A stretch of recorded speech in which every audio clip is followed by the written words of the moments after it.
works with kids that have pretty severe disabilities. I had students with emotional disturbance, and these kids could not learn in a classroom setting, even in a special classroom setting, so they come to us. And unfortunately, at times it becomes unsafe and you have to do safety holds with them. And so I ended up getting injured and unable to do the job. And I thought I was done teaching. So I was looking into, maybe I'll just be a receptionist, and I was working part-time at my church, and all of these jobs I went on interviews to just be all these different things, because I had taught overseas, and I thought, well, maybe I'll go back overseas. I just wasn't sure. And this position with New City School for a first grade teacher popped up, and I was like, I don't know if I'm going to get back into teaching. But it was somebody coming in to create the first grade classroom, and I had done that before. I really enjoyed that piece of it. So it was a little intriguing, but I kind of went in like, oh, it's kind of just another interview.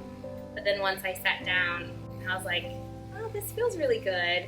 And I've only taught in private school settings. I've never taught in a public school. I don't think I would do really well in a public school. There was just something really special about this place. I really didn't know much about the demographic and the kids' stories until I became a teacher and got to know my students.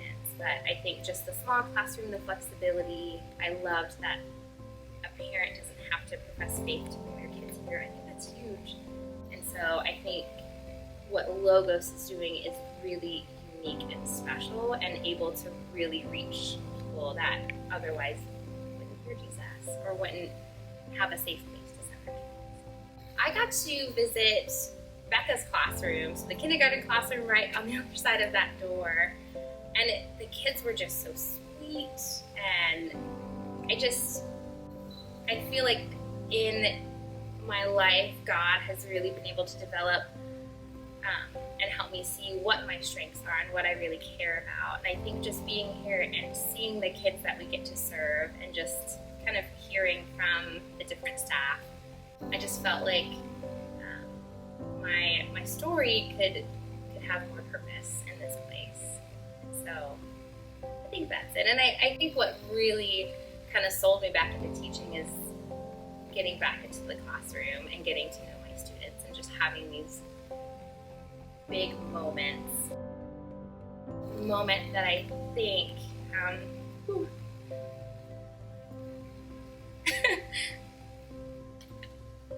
should put some dishes over.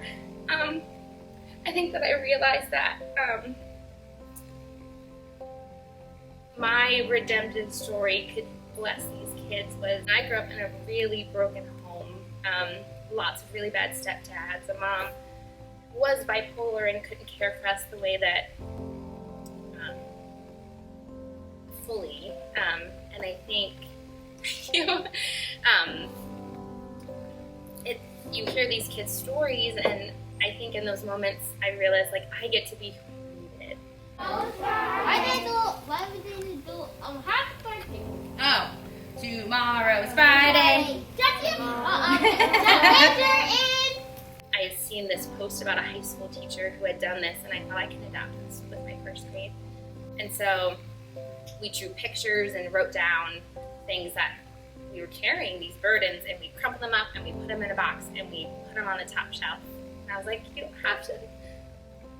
This is a safe place. So, coming from a home where I needed a safe place, I know what that's like, and I was very fortunate to have people who were my safe place. I love teaching. I love everything about helping kids learn, but knowing that I get to provide a safe place for these kids to come and feel loved, that's what keeps me coming back, because this job can be really hard. COVID really wrecked me as a teacher, but I think knowing that even some of my hardest kids, the fact that they come and still give me a hug, those are the moments that I feel like, if nothing else, they leave knowing that they were loved.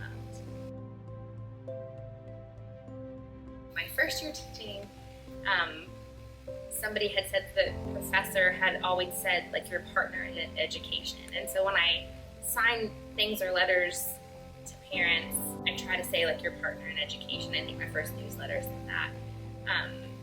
Because I think there's something unique about, like, we love your children. We love you too. Like, we're here to support your whole family.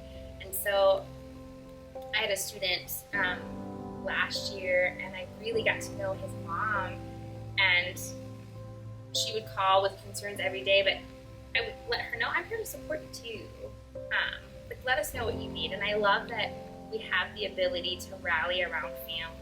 Like, we're educating your child, but we get to partner with you, and we get to reach out to you, and we're in this together, and we have the ability to reach out if there's something going on, and pull parents in, and really just have this unique partnership that you wouldn't necessarily get when you're in a school that has 25 kids, and kids can get lost in the shuffle. And I think parents, hopefully when they come to our school and we see that, like, we care about these kids' hearts, that, yeah, academically, I think we provide really excellent education, and we have a lot of fun, and the kids learn things. Our whole idea of, like, being repairers and bucket fillers, we care about their hearts. And so a lot of times when we contact parents, it might be about a behavior or something, but it's because we care about your kid, and we want them to be a good human being. And so it's just that holistic education that we get to pause and really address it. I'm Jessie Kauffman, and I teach first grade. At Logos Academy Harrisburg, we're committed to providing a high-quality, Christ-centered private school education for students. It's donors like you that make what we do possible. Your investment in Logos Academy Harrisburg enables us to provide a teaching staff made up of people like Jessie Kauffman. Thank you so much for your support, your investment, your love for our students and our mission. And we'd ask this Christmas season to consider making a donation to continue our vision to provide this education for our community. Thanks so much.